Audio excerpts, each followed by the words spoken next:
Eu me chamo Gleice Lira, sou da Clientiza, uma consultoria especializada em gestão de marcas e experiência do cliente. Estamos aqui no Bittencourtcast e vamos falar um pouquinho sobre gestão de mercado, varejo e franquias. Hoje o meu convidado é o Guilherme, da Iungas. Seja muito bem-vindo. Obrigado. E vamos falar um pouquinho, dos desafios desse nosso mercado. Perfeito. Estamos no evento da BeConnect, nesse evento, o maior evento da América Latina em gestão de franquias e varejo. Vamos lá.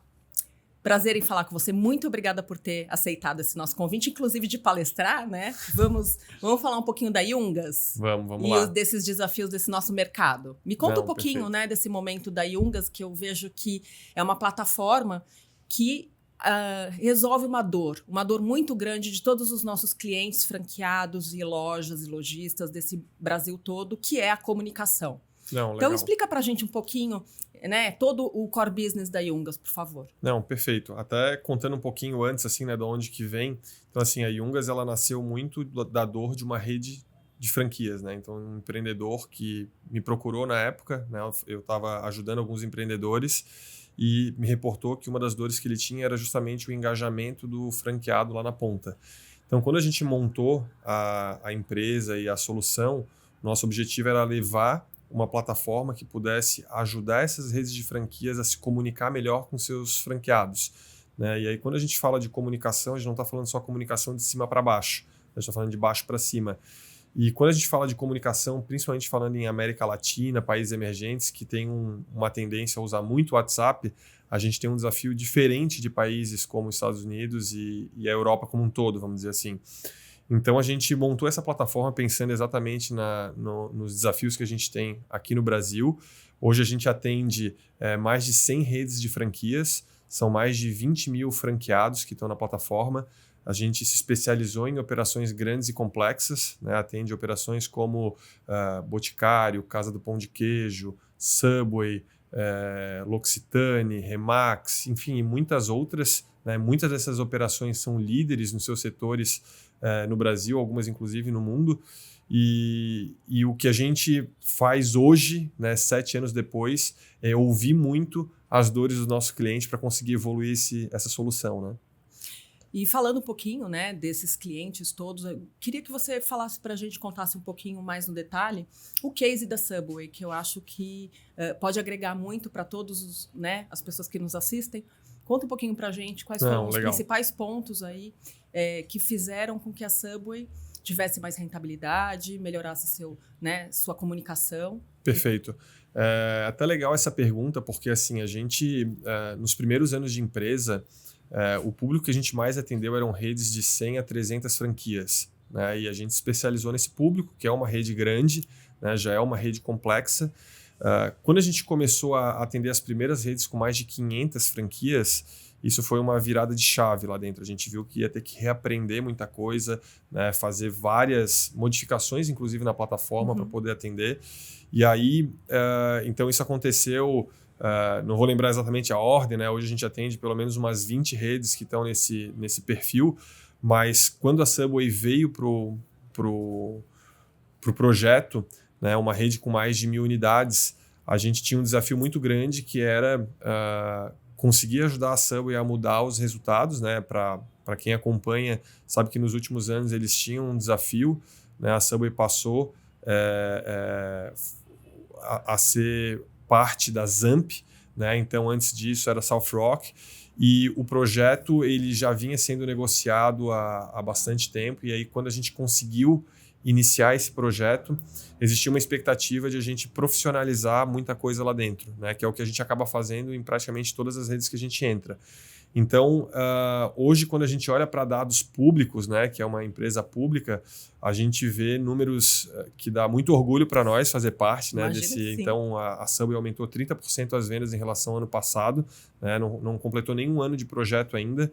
E o que é mais interessante no case da Subway é que, diferente de todas as redes acima de 1.000 unidades que a gente já tinha implementado, eles tinham uma urgência de a gente colocar isso no ar muito rápido. Então, foi um projeto que a gente fez uma força-tarefa diferente dentro de de casa. Em 30 dias, o projeto estava implementado em toda a rede. Genial. Então, isso foi um negócio que foi uma mudança, inclusive, para nós dentro da Yungas, né? A gente aprendeu muito com isso, aprende muito com eles. Né? O diretor de operações deles, que foi quem teve o contato mais próximo com a gente desde o início, né? Que é o Marcelo Zainco, é um cara fenomenal, porque é uma pessoa que teve a experiência como franqueado e, na verdade, ele começou como funcionário da Subway na Inglaterra, depois comprou uma franquia quando veio para o Brasil, virou multifranqueado e depois virou executivo da Subway. Então, é uma pessoa que, quando a gente conversa, ele entende a dor do franqueado, ele entende a dor do funcionário e isso eu acho que faz toda a diferença, Claro. sabe?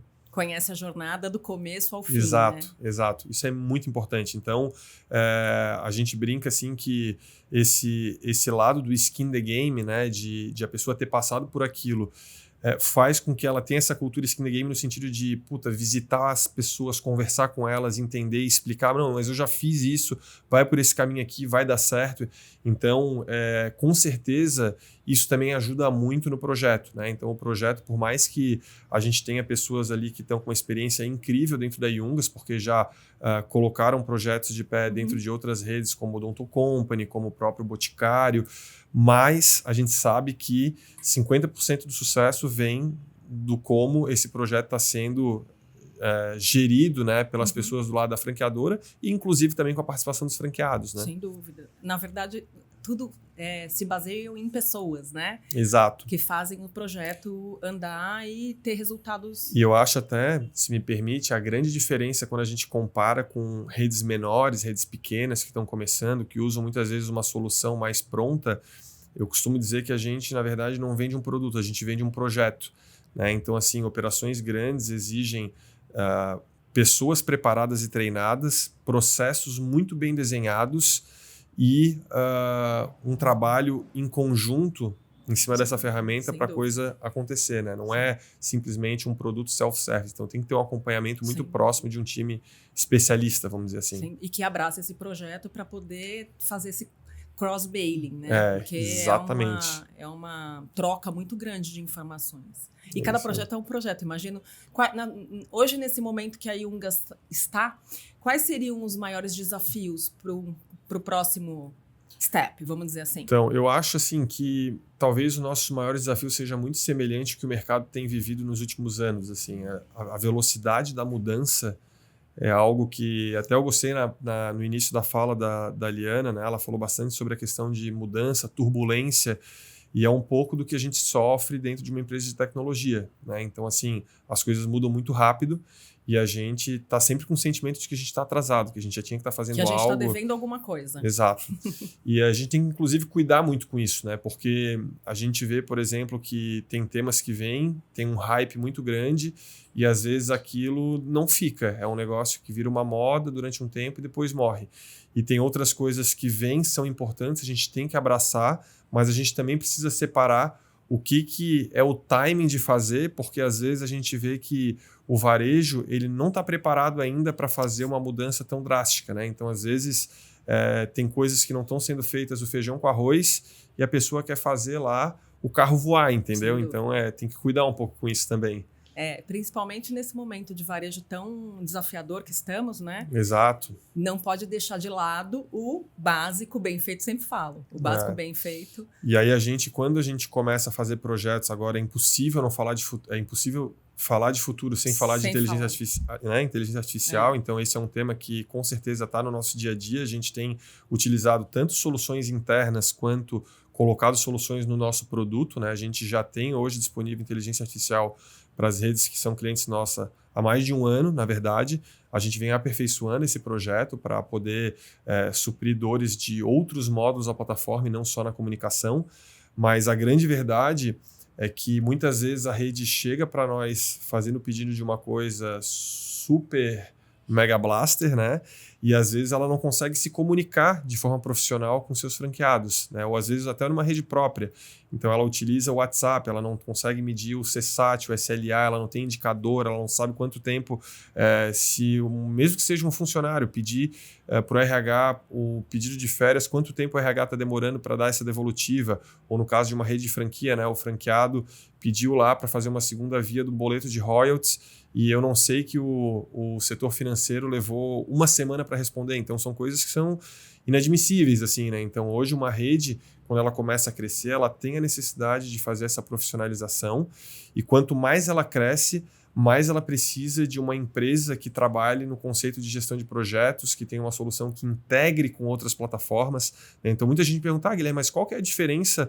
Vocês falam muito que atendem grandes operações, mas qual que é a diferença para uma solução que atende o pequeno? Né? E eu acho que começa muito nessa questão de as dores do grande são mais complexas do que as dores do pequeno. Então, o grande, ele precisa ter integrações porque ele não tem como a pessoa ficar logando em vários sistemas. Sim. Às vezes tem 20 sistemas na empresa, então ele tem que ter single sign-on, por exemplo. Né? Ele não tem como atuar numa plataforma que não tenha como personalizar os indicadores que ele quer ver. Né? Então, hoje, fazer coisas padrões, amarradas, é um negócio que muitas vezes faz sentido para o pequeno, que não tem maturidade para saber o que ele quer ainda, mas para o grande... Uma rede grande já não faz mais sentido. Não faz sentido, porque ele quer, inclusive, mudar com o decorrer do tempo. Então, hoje, talvez, faz sentido ele analisar o indicador de NPS junto com o indicador de checklist, mas amanhã ele quer trazer um indicador que veio da IA que ele está utilizando agora. Então, ele precisa ter essa possibilidade de customizar. Né? E aí tem outras coisas também. Então, conforme a gente vai crescendo, a gente vai vendo a necessidade de clusterizar a nossa base. Então, hoje, quando a gente olha uma rede pequena, muitas vezes ela trabalha os seus franqueados de forma muito igual, vamos dizer assim. Né? Então, e quando eu entrei nesse setor, né, um grande amigo meu lá de Florianópolis, que está sempre nos eventos, que é o Mauro Nomura, né, é um cara que está do outro lado. Né? Ele tem 30 lojas, né? Ele é franqueado de Arezzo, Adidas principalmente. E ele dizia, cara, um grande desafio desse setor nosso é que as franqueadoras têm dificuldade de tratar diferente os que são diferentes, né? Sim. Então, assim, um cara que tem 30 lojas é diferente de um cara que tem uma loja só. Sem dúvida. Eu preciso mandar uma pessoa muito mais estratégica para falar com ele, senão não vai servir para nada. Né? Então, dentro da plataforma, a gente consegue fazer essas clusterizações. Perfeito. Então, tem muita coisa que a gente vai avançando para atender a dor do grande. E ajudando, inclusive, o próprio franqueador nessa jornada, né? Exato, total. Inclusive, assim, quando a gente conversa com uma rede que fala assim, não, a gente está pensando em desenvolver dentro de casa, eu falo, nossa, é uma coisa assim que a gente fica até assim, puta, eu conto ou tu conta, né? A gente fala um pro outro. Porque assim, a gente mal dá conta de se manter atualizado com a mudança rápida aí, imagina...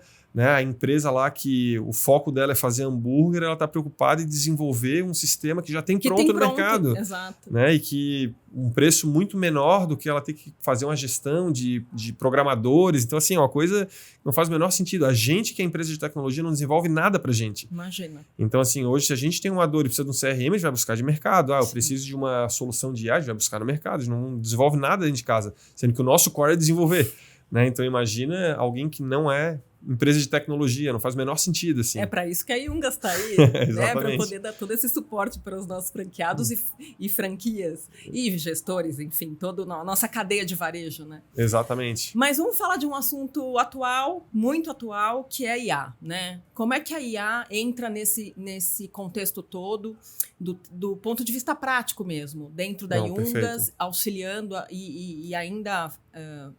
facilitando, né, cada vez mais a vida de quem usa o sistema Yungas. Não, legal. Acho que esse assunto ele é bem pertinente, porque assim, hoje é um assunto que está sendo muito falado, mas às vezes a gente vê que a conversa ela é um pouco superficial sobre o tema. Né? Então, assim, trazendo para o nosso setor específico, né, quando a gente começou a aplicar a inteligência artificial, a primeira parte que a gente aplicou foi a parte de comunicação. Então, basicamente, a gente entendeu que uma rede que tem muito ticket, né, se eu tiver uma IA ali na frente fazendo o que o pessoal chama de N1, que é o primeiro nível de atendimento, e conseguir resolver parte desses atendimentos, eu preciso ter menos seres humanos para atender. Né? E mais que isso, é uma inteligência que consegue resolver 24 horas por dia, 7 dias por semana e responde de forma precisa, sempre igual. Né? Então, uma das dores que acontece na comunicação muitas vezes é porque um franqueado ele abre um ticket, né? Ele tem uma dúvida e pelo fato de demorar muito para ter um retorno, ele liga para outra pessoa, ele manda um e-mail, ele manda um WhatsApp, então ele abre em 5 locais diferentes. Sem dúvida. Então, quando a gente tem uma IA que consegue ajudar nesse sentido, é muito legal. Mas será que sempre faz sentido eu utilizar uma IA? Não, esse que é o ponto. Então, eu acho que para a gente ir para esse caminho, primeiro, a rede ela tem que ter volume. Né? Então, assim, se a rede tem um volume muito baixo, o custo de eu treinar um robô e manter ele atualizado é maior do que eu ter um ser humano respondendo os meus tickets. Então, a IA dentro do setor de franquias, especificamente em comunicação, a gente percebeu que ele faz sentido a partir do momento que a rede tem já um volume relevante de tickets para resolver. Aí a gente começou a evoluir para outros projetos. Né? Então, por exemplo, hoje dentro do mercado de franquias e do varejo, na verdade, como um todo, né? Existe o que o pessoal chama de auditoria de campo ou consultoria de campo, né? Que nada mais é do que uma pessoa que vai fazer uma visita em campo, vai muitas vezes bater foto para ver se a vitrine daquela franquia está seguindo os padrões da rede, ou pode fazer também através do modelo que a gente chama lá de auto-checklist, que ele manda essa job para o próprio franqueado bater as fotos. Só que quando chegam essas fotos, alguém tem que conferir. E isso é muito trabalhoso. Né? Se pegar uma rede, por exemplo, como Copenhague, tem 1000 lojas, né? Se tiver 10 fotos em cada checklist, estamos falando de 10 mil fotos para conferir. E isso... E semanalmente, né? Semanalmente, porque mensalmente. Nós estamos falando exato. De um volume de execução, grande, né? De varejo, de gestão muito alto. Então, o que acaba acontecendo muitas vezes é que a franqueadora, em alguns casos, ela não consegue fazer do jeito que ela gostaria, ela acaba fazendo às vezes por amostra, às vezes demora muito para responder. E a gente começou a fazer alguns pilotos com algumas redes, onde a gente começa a fazer isso através da inteligência artificial. Então, basicamente, o manual que o pessoal de Visual Merchandising manda para o franqueado, que é como ele tem que deixar a vitrine, a gente usa para treinar o robô, e quando ele sobe a foto, o robô identifica pela foto se a vitrine dele está correta ou errada. Isso é golaço, assim.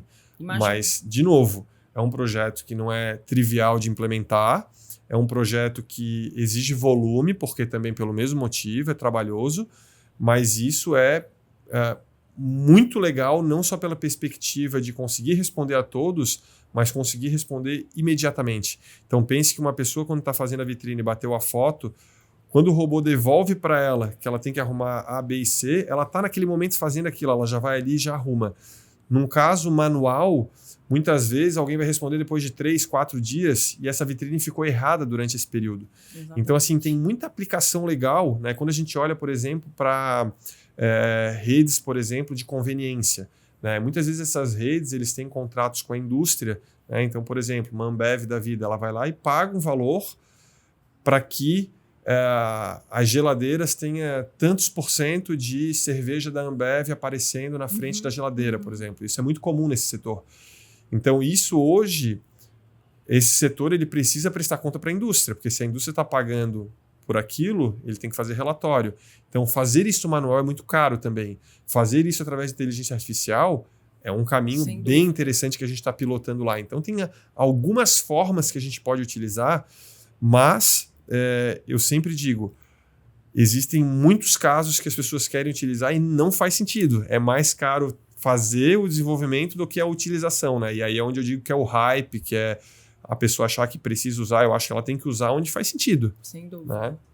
Guilherme, a conversa está ótima, mas eu vou precisar encerrar. Queria uma última pergunta, né? Você como nosso parceiro, Perfeito. Me conta um pouquinho dessa sua experiência ali no palco, para que a gente sinta você. Como legal. Você sentiu essa experiência para a gente? Não, foi uma experiência bem diferente. Assim, até eu estava comentando com o pessoal que estava na parte de back-office ali, né? Eu comentei com eles que, apesar de eu já ter participado já fiz muita palestra, principalmente na minha primeira jornada, fazia muito, mas entrar num teatro como esse, e com uma energia e com um público extremamente seleto, eu não vou mentir, me deixou na barriga. Bem nervoso, bem nervoso. Mas acho que isso aí faz parte do jogo também, né? Então a gente, acho que a ideia é a gente conseguir passar a mensagem para o público. Foi muito legal a experiência e espero que ano que vem a gente possa estar aí de novo, fazendo ainda mais, porque tem muito conteúdo legal para compartilhar. Sem dúvida. Muito obrigada pela sua presença, pelo seu tempo, pela sua disponibilidade em compartilhar um pouquinho da Yungas com a gente. E agradeço a todos vocês. A BeConnect é um evento que conecta todo mundo, líderes de estratégia de crescimento. Espero vocês no próximo Bittencourtcast.